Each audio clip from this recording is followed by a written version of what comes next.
ছাত্র আন্দোলনের জেরে কয়েকদিন আগে থেকে উত্তাল হয়ে ওঠে সমগ্র দেশ। তার আজ এসে পড়ে কলকাতাতেও। আর এই আন্দোলনের কারণে যেসব আন্দোলনকারীরা ইতিমধ্যে জেল হেফাজতে রয়েছেন, কেন্দ্র ককরোচ সমঝোতা মেনে বিহার অসমে মামলা প্রত্যাহার করা হয়েছে। জানা গেছে এই রাজ্যেও এই ধরনের সিদ্ধান্ত নিতে চলেছে সরকার, যদিও অপরাধীদের রেয়াত করা হবে না বলে আগেই বার্তা দিয়েছেন মুখ্যমন্ত্রী শুভেন্দু অধিকারী। প্রশ্নপত্র ফাঁসের জন্য কেন্দ্রীয় শিক্ষা দপ্তরকেই দায়ী করেছিলেন ছাত্র যুবরা। তাই তাদের প্রধান দাবি ছিল কেন্দ্রীয় শিক্ষামন্ত্রীর পদত্যাগ। আন্দোলনকারীদের দাবি মতো শিক্ষামন্ত্রীর পদত্যাগের পরেই দিল্লির যন্তর মন্তর চত্বর থেকে আন্দোলন প্রত্যাহার করে নেন সিজেপির আন্দোলনকারী পড়ুয়ারা। এরপর বিহার এবং অসম সরকার সোমবার রাতে বিজ্ঞপ্তি প্রকাশ করে দিয়েছে, জানিয়েছে তারা মামলা প্রত্যাহারের সিদ্ধান্ত নিয়েছে। ধৃতদের মুক্তি দেওয়ারও সিদ্ধান্ত নিয়েছে দুই রাজ্য। তবে পশ্চিমবঙ্গ সরকার এখনো কোনো সিদ্ধান্ত ঘোষণা করেনি। তবে সূত্রের খবর, পশ্চিমবঙ্গ পড়শি দুই রাজ্যের পথে হাঁটবে। কোন কোন রাজনৈতিক দল নিজেদের স্বার্থ সিদ্ধির জন্য পরিবেশ উত্তপ্ত করছে, এ বিষয়ে মুখ খুললেন বিজেপি নেত্রী লকেট চট্টোপাধ্যায়। স্টুডেন্টরা তাদের কিছু ডিমান্ড ছিল, সেটা সেন্ট্রাল করেছে। স্টুডেন্টদের সঙ্গে আগামী দিনের ভবিষ্যতের সঙ্গে পুরো সেন্ট্রাল, কেন্দ্রীয় সরকার, রাজ্য সরকার আছে।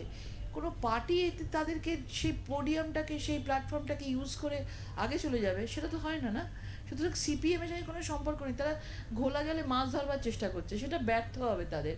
স্টুডেন্টদের তো কোনোদিন ইগনোর করা হয়নি, কখনো তাদেরকে কখনো অসম্মান করা হয়নি। ওরা আমাদের ছেলের মতো, আমাদের ভবিষ্যৎ, নেক্সট জেনারেশন আমাদের। ওরাই এগিয়ে নিয়ে যাবে পুরো ভারতকে। তো তাদের সঙ্গে আমাদের সরকার আছে। নিট প্রশ্ন ফাঁসের বিরুদ্ধে মূল আন্দোলন হয়েছিল দিল্লির যন্তর মন্তর। তার সমর্থনে বিক্ষোভ ছড়িয়ে পড়েছিল দেশের অন্যত্র। বড় মাপের বিক্ষোভ হয় বিহার, অসম এবং মহারাষ্ট্রে। গত শুক্রবার কলকাতার মিছিলে গোলমালের জেরে উত্তপ্ত হয়ে ওঠে ধর্মতলা চত্বর। বিক্ষোভকারীরা সাংবাদিকদের উপরে চড়াও হন বলে অভিযোগ। বেশ কয়েকজন সাংবাদিককে আহত অবস্থায় হাসপাতালে চিকিৎসাধীন থাকতে হয়েছিল।